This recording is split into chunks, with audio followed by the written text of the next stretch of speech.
Wow, you're the first person that's ever like fangirled over e-learning. That's awesome. I feel special.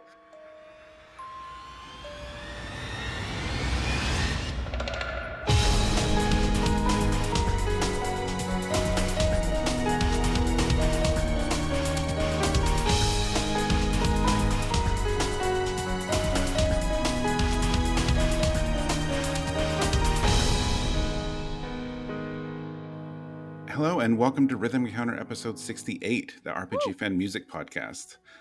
I'm your host, Mike Salbato, and today we have a special episode for you in which I ask a panel of RPG fans why on earth a 5.5 ounce bag of sea salt and vinegar pistachios is $10. Whoa! And more importantly, was it worth it? Maybe. Oh, maybe. If the longest night and the snacks are needed. Yes. But before we get to that, how about we talk to actor and musician Joe Zieja. Hey everyone. Woo! Where do I get these pistachios?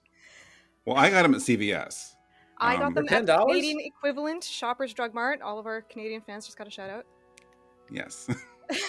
for Sorry. 10, well, it was $9.79. I'm rounding up for drama, but still. In Canada, it's $15. Yeah. Wow. I was telling a friend of mine who lives in the UK, I'm like, yeah, I just spent $10 on 5 ounces of pistachios. And she's like, oh, that's All right. that seems like a lot. Yeah. The game prices are no longer fun in Canada either. So, I bet. Back on topic and segueing. Yes. Okay, so along with the two of us, you've already heard both of them a little bit, but we also have two of my co-workers at RPG Fan. So Niki is here. Say hello. Hello. Hello. And Stephanie. Hi. Oh, I really thought you were going to say what you put in Do our you want me? notes. What's that? Like they say from the 90s. All right, thank you. Wow. Blast from the past. Whoa. Right. I feel old. Oh, well. Me too. And I think we have the ghost of Quinton here, so... Yes, Quinton wanted to be here, but then, of course, about 20 minutes before recording, they lost power. So maybe they can show up. I'm not sure they can join mid-recording, but we'll find out. He's knocking at the door, and we're just leaving him out there to try. Yes. Out in the rain. Yep. Oh, we so shall be able sad. to talk with Joe Zieja today, which is very exciting. Oh, I'm thanks. actually very excited about this. I was pretty nervous coming on. Me too. To both of those things, actually, but mostly I'm excited.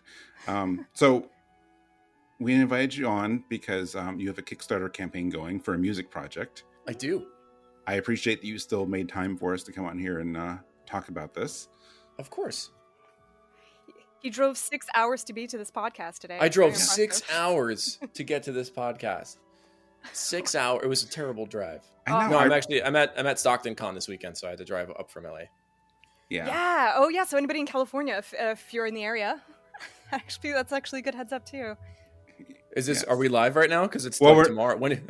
Oh yeah, we're Oh. not live. Unless it runs for another like 5 or 6 days, it might be too late. Yeah. If you were at Stockton Con, you might have met Joe. You might have met me. Most Happy of the useless FOMO, announcement everyone. ever. At least the Kickstarter is still on and will be on when this podcast is out. Yes, that for sure. Otherwise, why do it?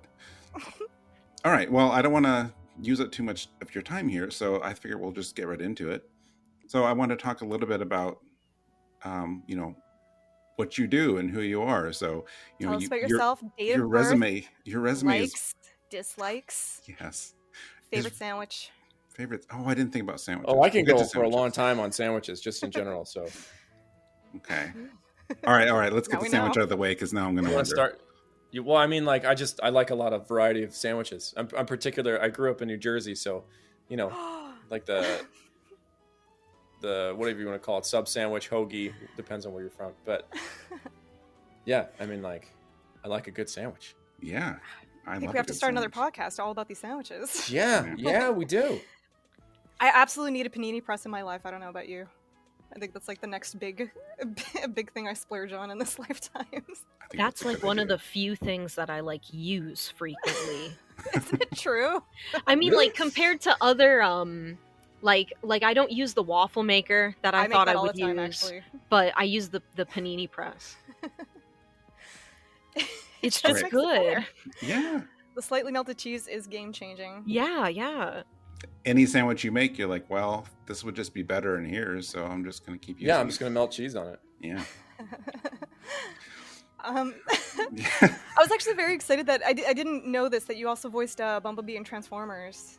I did. Yeah, That's so cool. You're just all about the yellow. I think that's your power color. You know what? You're not the first person that has said that to me, which is funny because generally, like, I don't like the color yellow. I don't like yellow jelly beans. I don't like yellow starbursts. I agree about the jelly beans and starburst, but I think it's your power color. But okay, I mean, I guess I'm here for it. Yeah. You would be the yellow Power Ranger. Yeah. Is that also something you voiced? No, at least I don't think so. Okay. Yeah, it's funny, really off topic for what we're talking about today, a little bit anyway, but I just started watching that Transformers series, so like last week, so it's kind of interesting that this worked out. So you are Bumblebee in Netflix's Transformers series. I was looking at your website, and this is really specific and probably only entertaining to me, but I heard one of your little clips that you did tutorial videos for Pixelmator, which is a Mac photo editing app. Oh, do you use the program? That was like one of my oldest clients. Like, we're going back to like 2014. I have used it. It's not my photo editor of choice, but I did recognize it right away, which is pretty entertaining. Yeah. Oh yeah, I mean, like, I'll be the first one to tell anybody, like, I do a whole lot of stuff that is tremendously unsexy.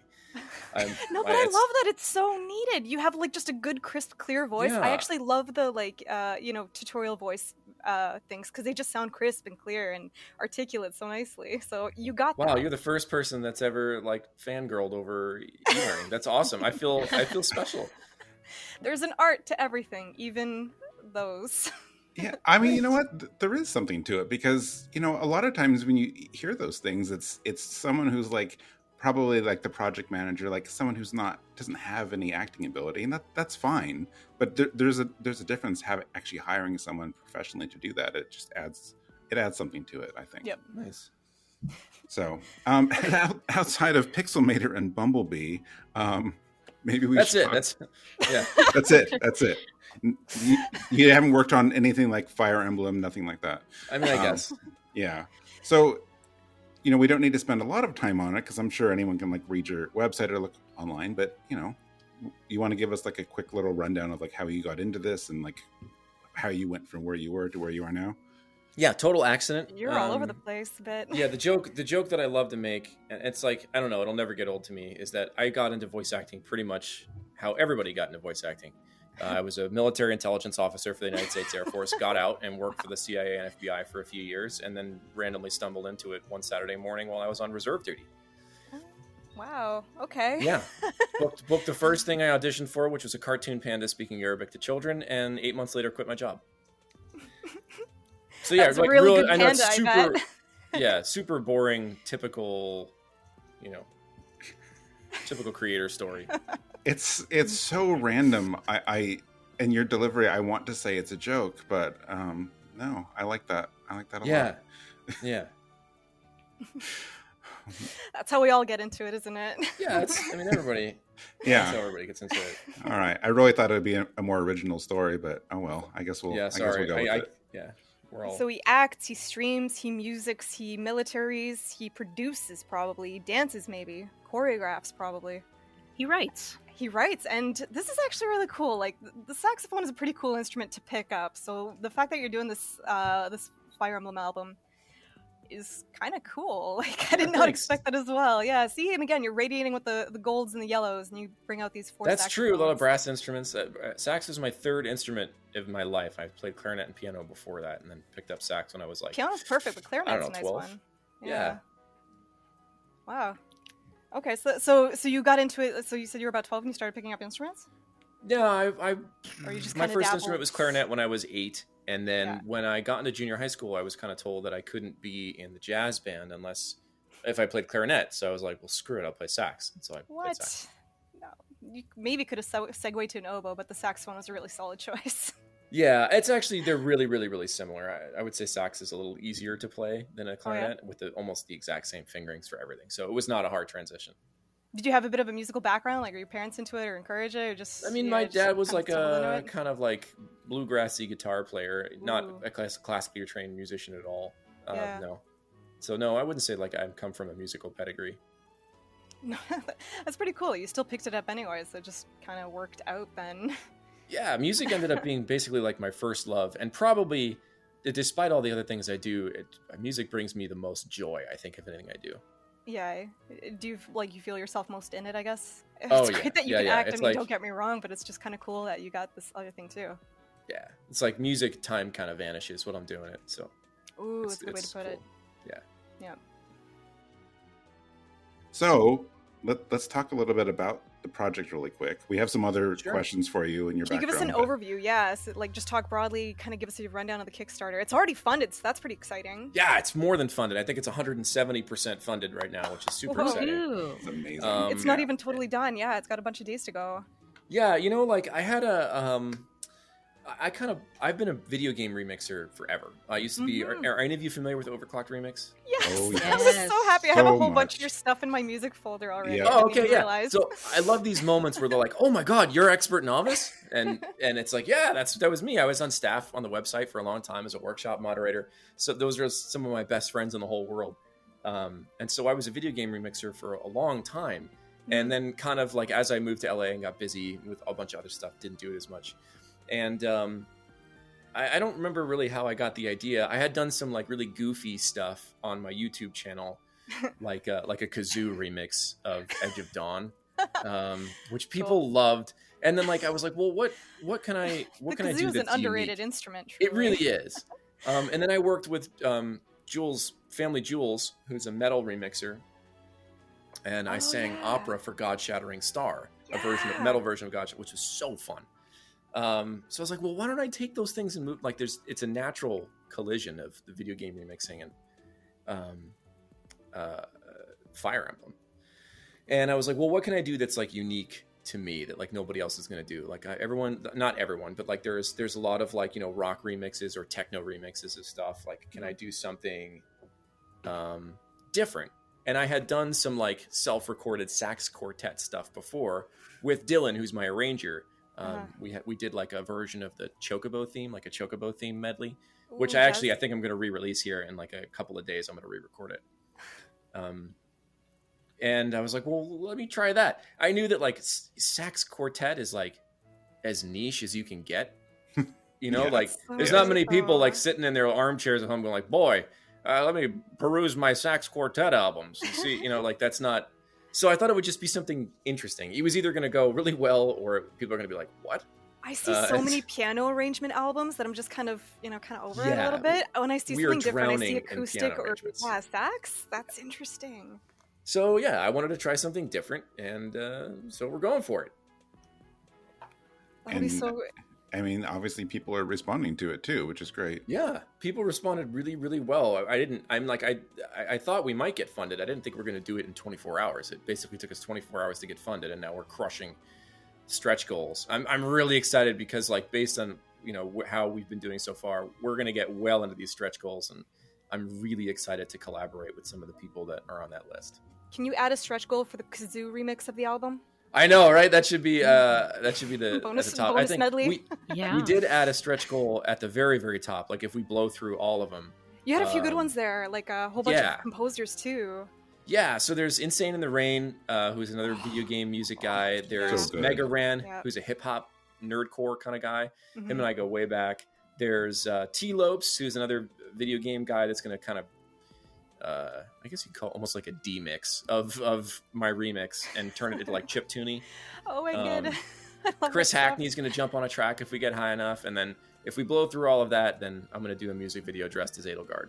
So Edelgard? Yes, let's go. Fantastic. I'm glad you went for Edelgard. Was that the... Well, to be fair, so like each sax, if you look at because we did the first track. We basically piloted the first track. It's already on YouTube. There's a music video that goes with it. And each sax has a color with it. Like my soprano is very clearly golden deer. Alto is black eagles. Yeah, all that kind of stuff. So like in the final video, if we really get that high, I will cosplay as all 4 house leaders, including Ashen Wolves, and do it that way. Forgive me if this is known or not, but are there going to be wigs involved? Oh, absolutely. Yay! Yeah, I'm not gonna go half-ass on it. I'll go all the way. I'll go full ass. Go full ass. Go full ass. You heard it here first, everybody. We got to get to that final stretch goal. Yeah. Let's go. Oh, that's awesome. Okay, so you're gonna be doing the sax album. That's gonna be really good. You revealed the track list as well, right? Like, is that all exclusively from Three Houses? I don't have a track list yet, but it is all from Three Houses. Okay. We're still kind of combing through. Like, I know that there are some that I really want to do. Give me just a couple. So I would love to do a version of God Shattering Star. I would love to do Apex of the World. I would love to do Edge of Dawn. Yeah. I want to do Claude's theme, which now I can't remember the name of the track. It's slipping. It's tip of my tongue. Something about a moon, maybe? I don't remember. In any case, like, I definitely want to do Claude's theme. I think that would be really, really neat.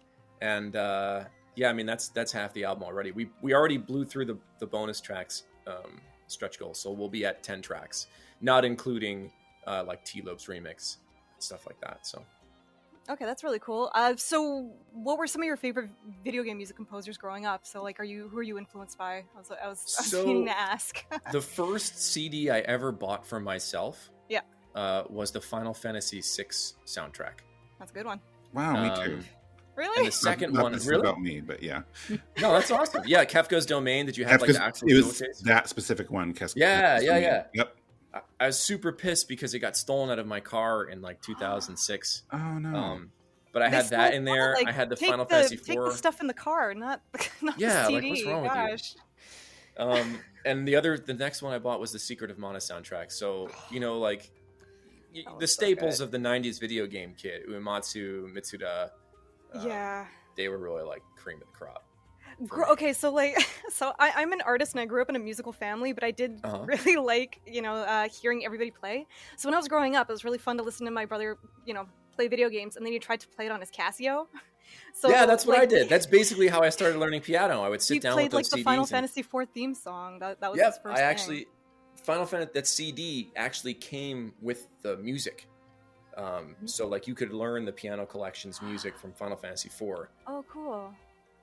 It actually had the sheet notes or the it had everything. I actually I don't know if you know anything about music. There's this thing called Piano Guild for young performers, and so like you understand, like someone was preparing for, you have to memorize 3 pieces when you're young, and like they grade you on such and such. One of the pieces I brought was the Chocobo theme from Final Fantasy IV. So like I memorized that for so long now. Yeah, and I played it for a judge, and they were like, "Well, I've never heard this before," and I was like, "Well, that's not surprising." Kind of felt good being into this one niche, this like untapped niche, I guess. Yeah. Oh, that's really cool. So like when you were young, like what other stuff like kind of did you gravitate towards while you were growing up and learn how to play? Because I remember seeing my brother frustrate himself over making like layers of music and just kind of practicing and doing 4 saxophones at once. Like I can only imagine what that's like to sync up. It's actually not so bad because I've done lots of stuff. When I was in college, I went to the Air Force Academy, which you might guess does not have like a strong arts program. No, not super robust in the arts at the United States Air Force Academy. So I ended up standing up the Air Force Academy's first ever jazz band. I directed it and auditioned everybody and put everything together myself, and also stood up the Academy's first a cappella group. Oh, so I had some experience trying to layer stuff together and messing around on music stuff on computer programs and stuff like that. I was always messing around. So when it comes to like something like this, it's actually fairly straightforward. You have 4 or 5 pieces of sheet music. You record it to a click track, and then I send it off to Julia, who's a much better mixer than I am, and she polishes my turds, is what I call it. Honestly, the editor in these entire processes are totally unsung heroes of the whole process. Oh, they're incredible. Yeah, they're incredible. I'm just the front man. I just make noise on a piece of brass. I mean, Dylan's an incredible arranger with a really deep knowledge of jazz harmony. He can be very confusing to talk to. It's very entertaining. They get really into like the I'm just like, the negative harmony, and I was like, dude, slow down. We got to go. Yeah, it's my brother actually. He's very obnoxious about it. Yeah. Did you have like a lot of jazz influence growing up, or is this like a genre you particularly like? It was just Or- sort of a genre I gravitated towards after I kind of got into jazz band when I was in junior high school. I just kind of fell in Yeah. love with it. That's awesome. There was one point where I was like really, really into it. Like I was at like the New Jersey Center for Performing Arts and like taking nice. master classes in the summer and stuff like that with really good jazz musicians and building up my library. Like I used to be able to like, oh yeah, I can hear Not a your tempo. saxophonist and be like, oh, that's Sonny Stitt, or like, Oh, that's Gerald Albright or whatever. yeah. I used to be there, and then it just kind of all died out after I left high school. Yeah. But I still love jazz. I was listening to it pretty much all the way up here Yeah. on the drive. So I do like that a lot of video game arrangements do have like a jazz album. It's something that they still do a lot. Yeah, I love in it's general cool. that Japan has a big like like not only are they putting out video game soundtracks, but all these arranged albums, like even jazz albums, and yeah, I love it. yeah. Like Final Fantasy IV had Celtic Moon, which was just so much Celtic fun. Moon was great. Oh, I love Celtic Moon. Celtic Moon was great. There was an arranged Xenogears album that he did too called Creed. Creed is Yeah. amazing. That was phenomenal. Incredible. I was happy to see that you did the Chronopolis one. That you were part Oh, of. the big Chrono band. Trigger That was like jazz our one? big band. Yeah. That was Yeah. actually Dylan, my arranger. He arranged most of those tunes as well, and he's kind of Oh, like yeah. the lead. He's the conductor of that band. Yeah, we're hoping to. That's the OC Jazz Collective. We're hoping to announce a new project very, very soon. Oh, that's exciting. Oh, that's great. Yeah, I think it's been great seeing how much jazz has been out there. Like, not that it's all about Square Enix, but like they've been doing a lot of the jazz ones lately. Capcom too. Oh, okay. Yeah. Capcom too. Yeah. Surprisingly, Monster Hunter music works very, very well as jazz. Well, that's Ooh, cool. I got to hear that. Yeah, I would it's hear that. gorgeous. I would listen to that for sure. Sort of off topic. I just listened to like a Tales one where it's like the Tales Up series and all the openings. It's all the openings but done to orchestra, and it's just gorgeous. They change all these pop songs into orchestra stuff, and it's beautiful. That's cool as hell. Oh, I like that. Yeah. So like I'm always excited, like especially OC Remix. I mean, they have such a big history, and it's great to see that they're getting into sort of bigger projects than just kind of the the small stuff they have on their corner of the internet. Like they're actually branching out and they're trying to do a lot more. You have like a lot of Remix people helping with this as well, right? Is it Well, partially with them, or are they just helping out, or? No, they're not. It's not. all They're not friends? affiliated. OC Remix is a 501c charity organization, so like I Yeah. think that's their thing. Okay. They do have an independent record label that's OC Records, Yep. but it's not as active as it was Okay. in the last couple of years. Larry Oji, who is OC Remix's kind of community manager, Mhm. he and I have been friends for a long time. I kind of hired him on as my business manager because he really has that savvy and that passion. Like I'm I not love a when you great find those people; marketer. they just do it naturally. Eh? Yeah, it's Yeah. awesome. Putting together a team it's a magical thing. Like when you Yeah. you put together smart people, you tell them what to do, and then you Mm-hmm. get the hell out of their way. Like that's You tell them what you need, and they're like, "Okay, I got this." yeah. You give them the high level thing, and you don't tell them how to achieve it. You just like, hey, this is what I need. And they're like, okay, I know how to achieve that, and you don't micromanage. That was probably like managing teams from because I was an officer in the Air Force. That was basically my job, was to Yeah. manage teams and take people's specialties and point them at a target. That's such a wild journey that you kind of went on, So do you think all these kind of, I don't want to say small jobs, but like they all kind of help you out in different ways too? Like it's kind of nice you're helping the military even one note at a time and setting up a band and everything. Yeah, it's just cool. it's been a strange, weird journey, and I've loved 95% of it. that 5%, I'm telling you. At 5% though, That's a good You're- ratio, though, overall. yeah, that's not bad. Yeah. What about non-video game?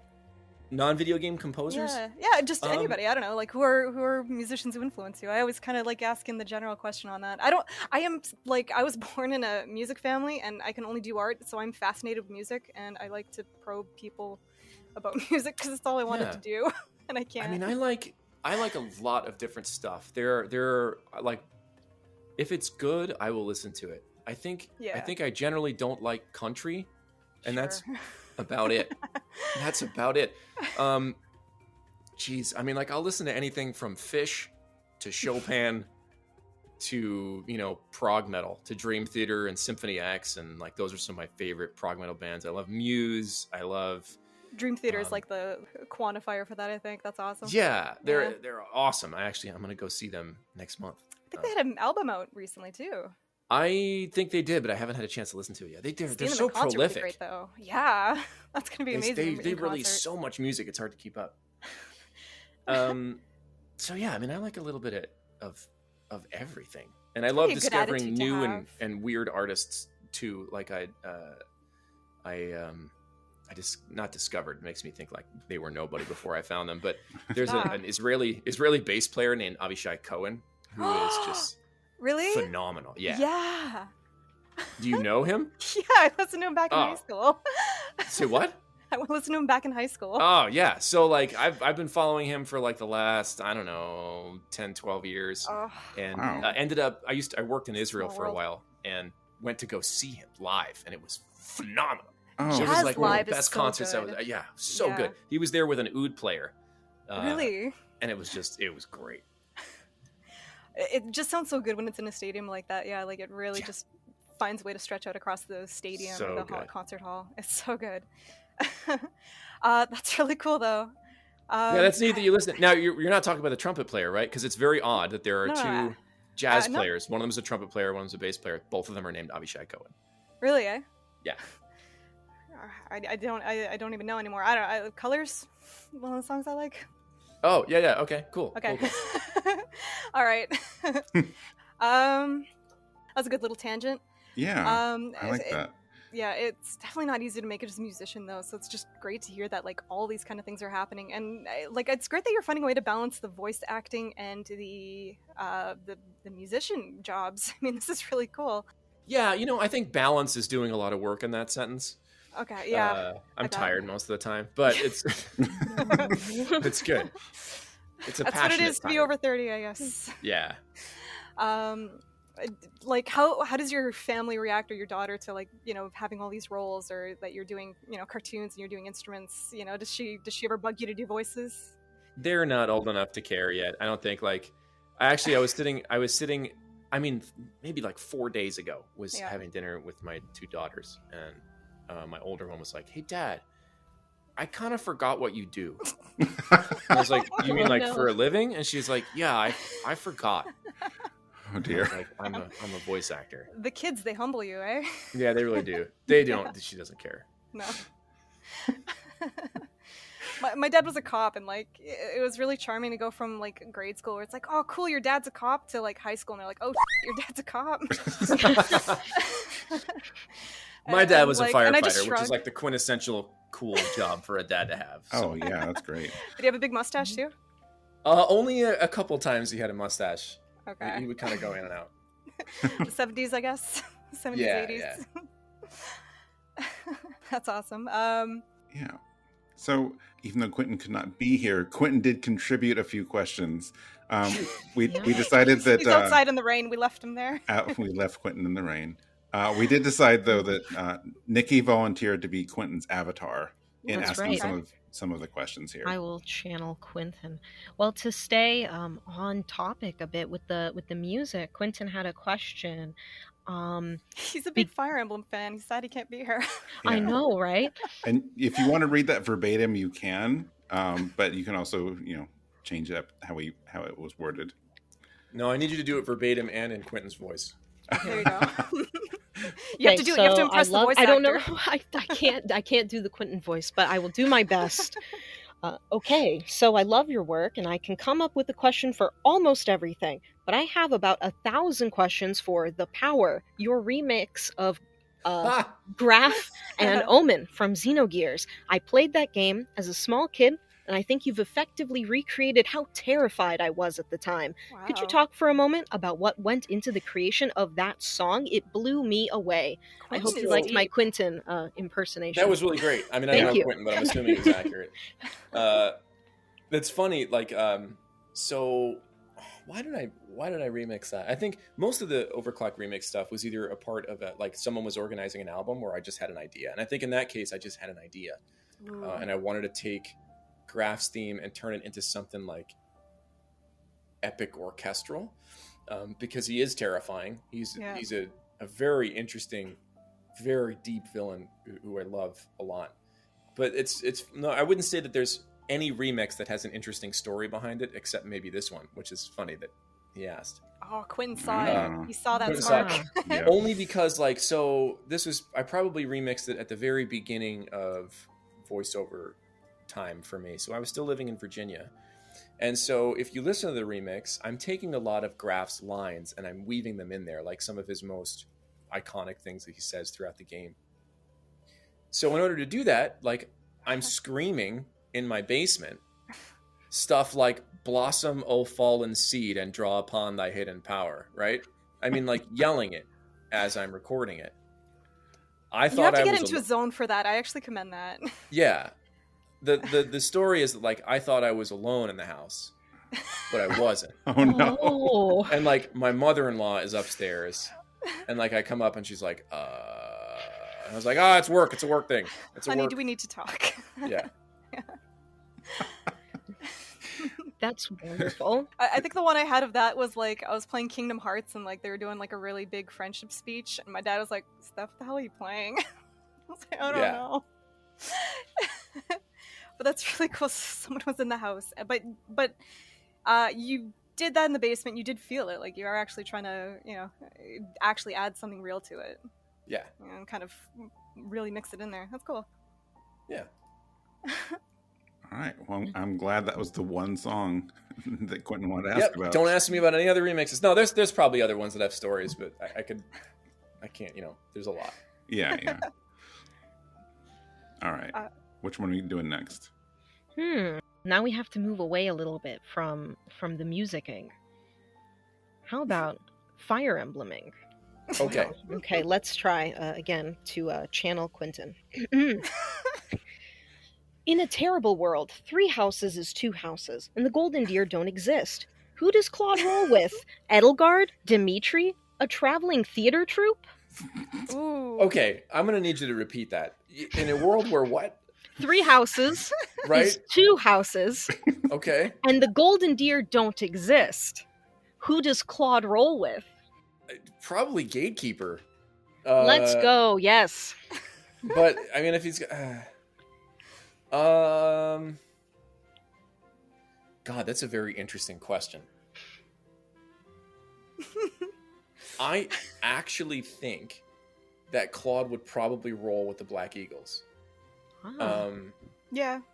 But only to his own ends. Like, I don't see him, like, falling in, towing the line with Edelgard. I see him using her. Yeah. Yeah, That's deep. that's very fair, very fair. In the world where 3 houses is actually 4, would you go with the original one you were with, or would you take a chance on a mythical new one? I just want to prepare myself. Like, how blackjack. many houses are we going to get up to or down to? We have many hypotheticals and many fan questions. Okay. In a 3, I don't know that I understand what happens in the 4 houses. It's okay. You're right. It's getting redundant. No, it's okay. Now I'm interested. I just want to make sure I know the scenario. Would We gotta Claude write the go fan to the scenario. sewers? And rule the sewers, like To be like fair, that. we don't know here Teenage Mutant because Ninja Turtle style. this question was not in our documents. Stephanie is just ad-libbing here. So Okay. we can. If you have an On my answer, own you can. But I got nothing. I can't help here. Would Claude build more houses? Yeah, we're just gonna add more houses. Ooh, is like in a future hypothetical? Actually, no. Is there a previous Fire Emblem character you would have wanted to play? I've only ever played one other Fire Emblem game. Which one? It was Awakening, That's a good one. and I played it a long time ago. And, like, the only character name I think I remember is Crom. Yes, it's Crom time. All Just right. So Crom. the answer is Crom. That'd be pretty cool. Oh, congratulations. Yeah, thank you so much. Okay, but like, what about what about musically then? Like, is there any other sort of game that you would actually want to do like a remix album for in the future? Maybe one that you kind of have your sights on, or if there's one in the future you'd feel like taking on, or even something obscure. Yeah, I mean, I don't know about anything obscure, but there was one that, like, I really, when I played it, really wanted to mess with the music and never did, and I kind of regret it, was Persona 3. Ooh. Oh yes. I would have loved to tackle it because it's very jazzy. But I was always worried that the source tunes were so. How do I want to say this? It's like a bit of funk and pop, and It's funk and pop, but like the source seems very like set in stone. Like I feel like it would be difficult to extract parts from it and make something new out of it because it's more complex. You know, if you go to all the old Final Fantasy games, there's it's not that it's simple. It's a bit more melodic. That you it's can more kind of melodic. It has a form to it, you know. So I don't know. I would love to do something Persona related. That'd be interesting. Figure this out and come back to us. We're very curious about the developments of this. I think that's why, like on, not that I'm musically trained at all, but I think that's why you don't see a lot of, remixes and arrangements for, games after a certain age, like I agree with you 100%. Anywhere. Yeah. And I actually remember having a conversation with OC remixers about this, about how like it's difficult. And I actually think the game we were specifically talking about was Final Fantasy 13. Oh, if you listen to the Final Fantasy 13 recording, it's very like right now, whistle or hum a tune from that game. You're probably going crazy. You probably can't. Right. You probably don't remember it. Not because it wasn't memorable, but it was because it was kind of like a film score. Right. You know? Yeah. Right. Like unless it's like a John Williams where you're establishing themes and repeating them, like nobody knows the film score to any one film. So yeah, it became harder to do that. Yeah. Right. Yeah. It's an interesting thing. Like we talk about it on the show, like here and there. We've all been listening to the Final Fantasy Pixel Remaster music lately, and they hold up. And I think it's pretty clear. Like part of that is because people were so limited on what they could do with music back then. Like you had to come up with this like really, really unique and like memorable, thing, because like you couldn't do what you can do now. So I think that's why that stuff still holds up, and why I could not hum something from 13, even though all 3 13 games have some of my favorite music in the whole series. But I can hear the original Final Fantasy theme in my head right now. So right. Yeah. Do you have like a preference when it comes not to remixing, but listening or in the game itself? A preference for what specifically? For like that kind of difference in compositional approach, the old school or... They both can be effective. It really kind of depends. I mean, just to get maybe analytical here, like it depends on the medium. I think what was really cool about the old school compositions is that, particularly let's just talk Final Fantasy. That's probably what I'm most familiar with. Mm-hmm. Every character had their theme, right? And so when something was happening with that character and you heard that music, it evoked a particular emotional response. But it was suited to that format. It was suited to like you have like the way that an old JRPG played. If you tried to score it like The Last of Us, right? Yeah. It wouldn't work. In the same respect that like if you tried to apply that whole theme and variation thing from Final Fantasy 4, 5, 6 to The Last of Us, it also wouldn't work. So it just a lot of old games have to do that heavy lifting because there's no voice. Yeah, right? I mean there's definitely that is part of it. And there was always music playing. I'm just thinking of The Last of Us because it popped into my head. There was a sparseness to the way that The Last of Us did some of its scoring that was very effective based on that particular medium. But again, like you love the music and it added something to it, but I can't hum anything from The Last of Us. It's just like but the music was phenomenal. It just, that music needs the context in order for it to be effective, in my opinion. It's very atmospheric, and the bits of it that are there really add to the one moment that they're in. Yeah. It's not just a generic theme song, for a village, for a character. Yeah, it's a bit more complicated. Yep. It's true. Yeah. It's, I mean, not that we're just going to sit here and like list off examples, but it's another, that also works when you're talking about the music and Breath of the Wild versus the older Zelda games and traditional Exactly. themes. That's a perfect example. That's a great example. It makes me sad that people don't like Breath of the Wild as much, though. I love Breath of the Wild. It's so good. Like so great. I love the music and the lack of music, but it's definitely different in context versus the older games. For sure. people want that force theme to like snap and pick up like as soon as they enter somewhere, but it's not doing that. It's great when Yeah. Oh, I love that one too. That one's underrated. The Lost Woods from the SNES one. I did a remix on it many years ago. I gotta listen. It's fun. It's the only remix I think I rap on, and I'm not sure if that was a mistake.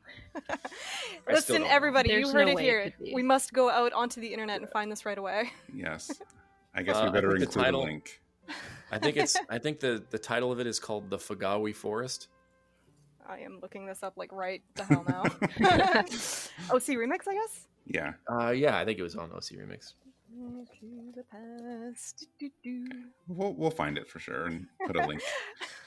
All right. We had a couple more. The most like off the beaten path question was also from Quinton about your books. Okay. Although I am not Quinton's avatar, so I can't ask it. Okay, hold on one sec. Okay. Not to veer too far off course from music, but I'd love it if you could speak a bit about your Epic Failure book trilogy. I haven't read it yet, but I'm pretty struck with it, and I bet some of our listeners would be as well. Okay, is it called Epic Failure or is Quinton being rude? No. The trilogy is called the Epic Failure Trilogy. Okay. It's because the first book is called Mechanical Failure, and then you have Communication Failure, and then you have System Failure. So together it's I've heard a bit about this. I didn't know the details. Okay, yeah, sorry, go on. No, now I've forgotten the question. I got sidetracked by it being... Just talk about Just to speak about it. Yeah. Oh, Tell they're us books. about I wrote them. They're very loosely based on my experiences in the Air Force. Like I took just all of the most absurd, ridiculous, violent bureaucratic organization jokes that I could and pulled it out of there. They're really about a guy whose name is Sergeant Rogers, and he leaves the military. I'll rewind a little bit. So it was very much an allegory for what the actual United States military was like pre 9/11 and post 9/11. Mm-hmm. Pre 9/11, it was very much a fraternity. It was just like there wasn't a whole lot going on, after Vietnam. Like we would do like Desert Storm in Kosovo, but for the most part, they were all small, contained operations where it wasn't intense. And so, like, you kind of develop this kind of loosey-goosey, have fun kind of thing. Like, in the Air Force, the tradition was on Fridays, there was an actual beer light, like a light in the squadron. And you'd flick on that light at, like, noon on Friday, and it was beer time. Like that kind of thing. The original title of Mechanical Failure was The Dim Beer Light, by the way. It's a good working title at the very least. Yeah, but then I realized nobody understands what the hell that is. Yeah. And then, like, all of a sudden, you have 9/11 happen, and the military all across all branches becomes hyper professionalized. Yeah. No fun, like super super serious. For good reason. But it turned into like a fish out of water concept where Rogers leaves the pre 9/11 military, let's say, except this is in space and this something, and then he's forced to re-enter because he's a terrible con man and gets arrested. He's forced to re-enter the military again, and now it's super professional. And he's now like, before his first term in the military, he was able to con everyone out of everything. And now he can't con his way out of a paper bag because everyone's not, you can't bribe anybody anymore. Mm. So it's basically like the story is about him trying to avoid doing any work, and it doesn't work out. It's comedy, so it's sci-fi military comedy. Yeah, that's pretty cool. Yeah, I like it. Well, thanks for telling us about it. Yeah, more. There's audiobooks too, which I do read. I mean, I would hope so. Yeah, there we go. Great. That's I'm not usually pay how somebody I else read. to do that. I can do it just as fine. Exactly. Do you do other audiobooks? I don't do any other audiobooks. They take up a tremendous amount of time, and that I don't have. I respect people that do them. Between everything you do, like voice acting, music, streaming, I can't even imagine what your day is like. And I don't write anymore because it takes up a tremendous amount of time. Yeah. But basically, it became apparent to me after I finished the trilogy that I needed to clear some things from my plate. And writing was easy to cut from the chopping block just because, like, it is such a monumental effort. And the effort does not end when you write the end.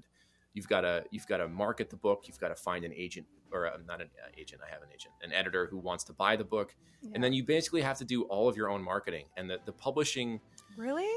the publishing industry is extremely archaic and extremely difficult to I navigate. actually heard that before. That's Yeah. so weird. That's so strange, though. Yeah. Very, very, very, very stressful. And so it was just easy for me to kind of be like, that's a lot of stress for not a lot of reward. I've got to take a step back. I would love to write again someday. I actually see myself probably starting a new book within the next couple of years, but we'll see. It's hard, right? You do have to, like you said earlier, you got a whole ass sometimes and not just put yourself in too many things.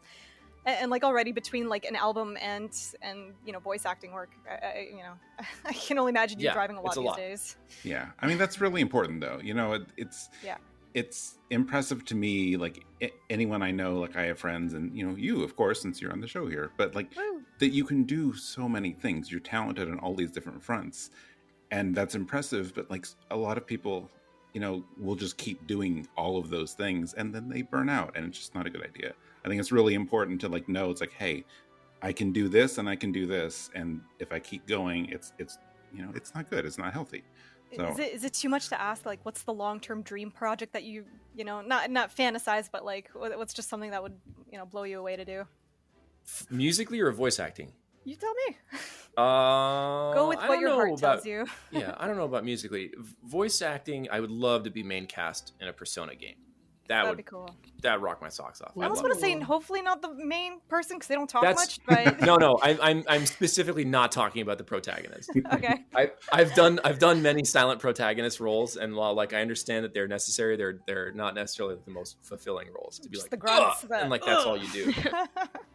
I mean one of the talking main cast of Persona. That would be super cool. I would love that.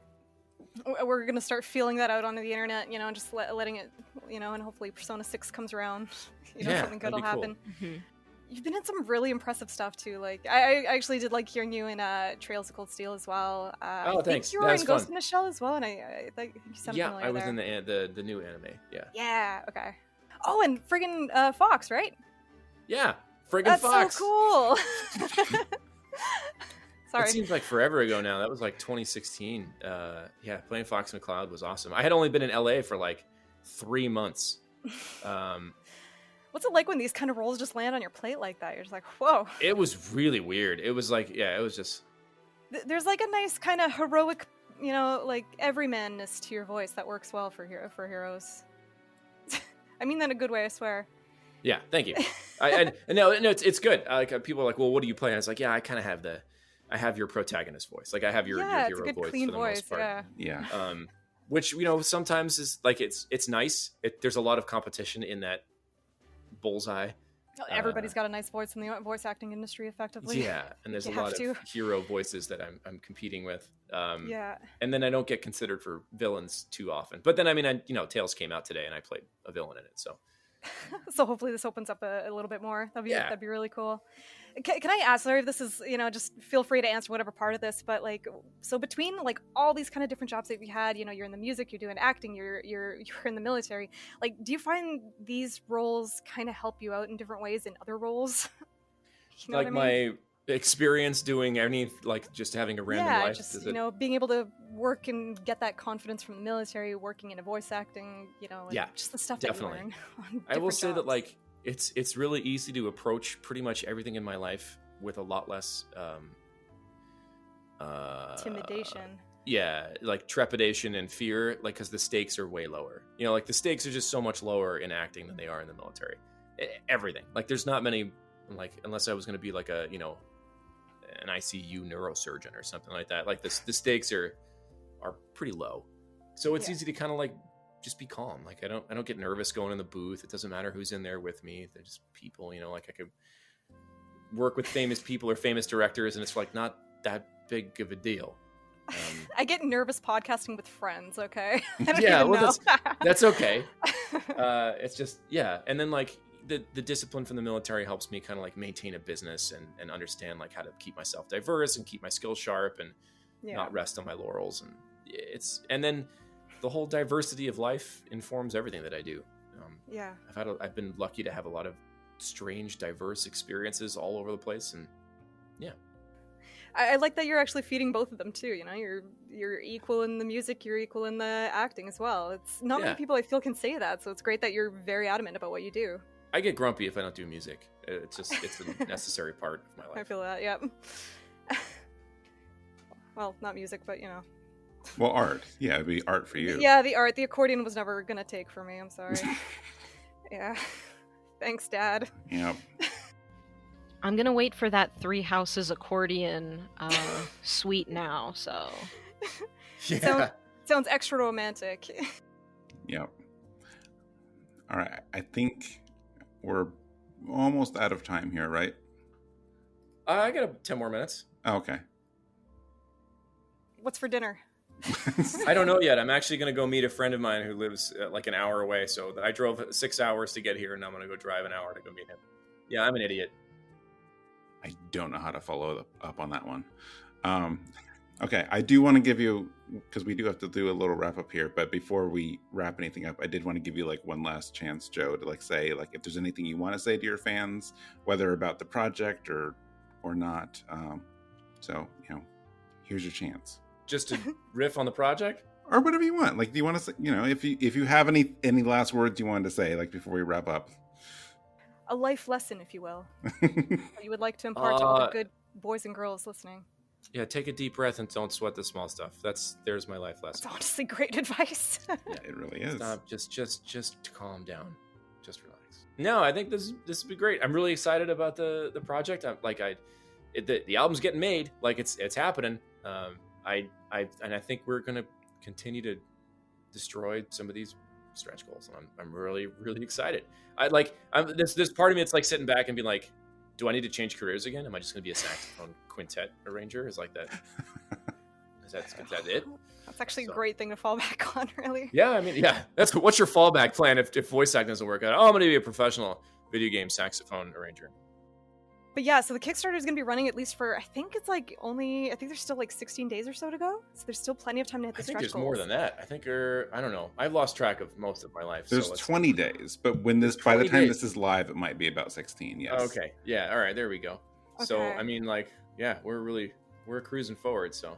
Is there at least like an unlimited amount of goodies, sort of, for some of the tiers? Oh, the tiers are fun. Like, the tiers range from, like, you can get the CD. If we break 75 grand, I think we'll produce vinyls, and there's a vinyl tier. Nice.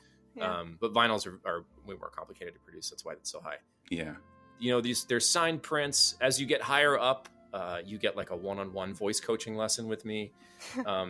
There's even like a chance to star in a radio play that I'll write and direct. So like I'll make it like bonus content for the album, where it'll be like a 10 to 15 minute radio play where I'll write the script. If you donate at a certain level, you get to be in the cast, and I'll direct you live and put it together and publish it. Oh, I love that. And then if you want to buy my old saxophones, you can do that. Wow. there's tiers where like, because part of the reason I'm kickstarting it is because my horns, like 3 out of 4 of my saxes suck. Like they're cheap student horns that they're difficult to get to play correctly. Do they have like different sound to them so you keep them around, or is it just posterity? Yeah, more it's just like, well, I mean, like I need a bari, a tenor, an alto, and a soprano sax in order to do this. And I have all of them, but 3 out of 4 of those are not great. So I'm using the Kickstarter to get better horns so I can make better music. So part of it, there's at the higher tiers, if you donate, I don't remember what it is, but if you donate such and such amount, there's only a limit of 1 per tier, but like I will send you my soprano saxophone when I'm done with the Kickstarter. So I really like to think there's like a Claude fan out there who absolutely will be going for that. Well, we'll see. I have a ton of people in the radio play already, but I don't think anybody's bought a saxophone yet. There's still time. I think there's still time. Yeah, and it's always like I think it's like the final stretch of a Kickstarter that things really start to heat up. Oh, we'll see. Yeah. I can't imagine it heating up any more than it already has. It's been insane. That's very fortunate. Like I hate to say that there's just a few too many non-success stories from Kickstarter. So like to have a success is actually a pretty big deal. So hang on, yay! Yes. Yeah, that's really great. I'm very humbled and very grateful that people came out to support this. And not to ripe on an old thing, but if you're not humbled, then talk to your daughters. They'll bring you right back. Oh yeah, they'll Who were you? Sorry, I just thought that was so cute. What do you do? Yeah, Bumblebee, whatever. More French fries. Do they ever bug you for stuff like that? Are they like, do the voice? No, they don't care. Just Actually, laugh I was at me. reading a story to my daughter. I think it was my younger. No, it was my older daughter. It was like 2 years ago, and I was like, "Oh, I'll be the fun voice acting dad." And I started reading it, and I gave characters voices, and she's Yeah. like, "Dad, I need you to read normal." Wow. Like straight up was Oh, like, "Dad, read no. normal." I was like, "All right." Wow. It's funny when you just grow up around it. You're just like, your parent could be a hitman, and you're just like, yeah, fine. Yeah. bring back milk. I can't have any cereal. But no, that's fantastic. You got so much going off. I hope, like I hate thinking ahead like this, but I hope after Fire Emblem you have so much more up your sleeve, because like the stuff I've heard from OC remakes over the years has been so great. Yeah. Are you on like Spotify and everything too? Yeah, I actually do have a Spotify, although I didn't really start managing it until recently. And Overclocked Remix doesn't publish the music because it's all not for profit, so like it doesn't go. But I do have other tracks published through Materia Collective, which is a different video game remixing. Yeah, so I have some tracks on Spotify. I've done a few albums for them actually. They're really friendly. Do you still work with them as well? No, they kind of took a hiatus. They had kind of like a business situation that they're still kind of ironing out. So I'm assuming they're going to kind of have a resurgence in the next year or so. Okay. But yeah, I know they have a bunch of albums in the pipeline too that are kind of stuck while they figure some stuff out. But yeah, I really hope the rest of this Kickstarter goes really well, and I can't wait to see what other games or even anime, or if you do any sort of film roles in the future. That'd be amazing. I would love it. Or good old audiobook from time to time. Yeah, From and time then to time. then for me, if you narrate any more like e-learning courses for software, like Yeah, you got please it, let man. me know. You got it. Yeah, I think if you go get a job at IHOP, I think I teach you how to make pancakes. Ooh. You worked at an IHOP? Oh, there I you didn't work go. at an IHOP. I worked for IHOP as their narrator. So like a lot of their cool. their courses, like the Black Angus burger is completely like that kind of thing. Please tell me they rewarded you with a small gift card and like free IHOP. No, they I paid know. me real money. okay, I guess that's a little better. Yeah, Yeah. That's better. I yes. feel like a medieval peasant. I'm like, pay me in a haunch of pork, and I shall do you. I mean, I get that too. I've been paid in beer, paddle boards, pants. It's not the worst agreement, but I guess the money It's is not preferred. terrible. yeah. Wait! I can just pay you in pork, Stephanie. Would you? If that's what you want. Wow, that's so much easier. Okay. There you go. Uh-huh. I feel like I have a weird impression of myself now that we'll work for bacon. Something I We'll don't know. work for bacon. We'll work for Yeah. bacon. All right. Not even as a metaphor. Okay. So, yeah, no, I'm excited for this. Is like okay, so you're putting out the Fire Emblem album. Will we ever see that kind of stuff on like Spotify or? Yes, everything on the Fire Emblem album will be on Spotify. Yes, Yeah. and YouTube. Yeah. Everywhere, right? Everywhere you can. Everywhere. Yeah. Okay. Now I think we're out of time. I was not trying to rush you earlier, but again, I'm trying to be mindful of your availability here. So, Doing this while at Cool. a con, yeah, I'm actually kind of happy you took the time. yeah. Yeah, I'm glad I could get you guys on my schedule. It was awesome. I'm Yeah. glad to meet you and glad to talk to you. If you Yeah. ever do any future projects, please let us know about them. We could geek out about video games again. That could be fun. Sounds great. Yeah. All right. Well, yeah. So I'm gonna do my little wrap up thing here, but thank you so much for coming here. Like Stephanie said, we hope the Kickstarter keeps going well for you. Again, if you want some saxophones, there's some tiers for that for you. But yeah, right now it's doing well. I'm thinking at this point you're at least gonna hit 200% of your goal the way it's going, which is exciting. I'm very confident there. Yeah. Yeah. So I'm looking forward to that and seeing if you can get all these people contributing, because I think it's just going to make a great project even better. So yeah, it'll be cool. So it probably a given if anyone's listening, but yes, we do have a link to the Kickstarter and Joe's website and some other stuff in our show notes. So be sure to check those out. Everyone have a good night. Thanks for being here. Yeah. Thank you guys so much for having me. This is great. Bye, Thank buddy. you. Thank Bye. you. Take care, guys. Exit music. Ba-na-na. See you guys. Bye. Bye. And that was our interview with Joe Zieja. Thanks for listening. We really enjoyed having Joe here, and it was fun to talk to him about his current projects and his wide range of past projects. So this was not a standard episode, and the astute Rhythm Encounter listener will know that in the last episode, I did make a quip somewhere in there about how, barring any surprises, here's our rundown of next episodes. And I wish I could say I could see the future. And at the time, I was doing that on purpose, but that was not the case. We actually did have a surprise episode. So maybe I should say that more often and we'll get more people on the show. So if you didn't listen to the last episode, you probably should, and then all of this will make sense to you.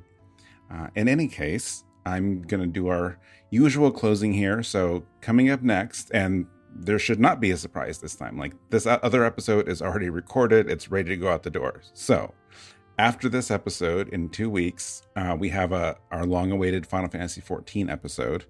It was really fun to record. We actually recorded it several weeks ago now, so I'm really looking forward to that. I think everyone's going to like that one. So following up with that, in October, we're going to have a piano episode, which is something we've been wanting to do for a long time.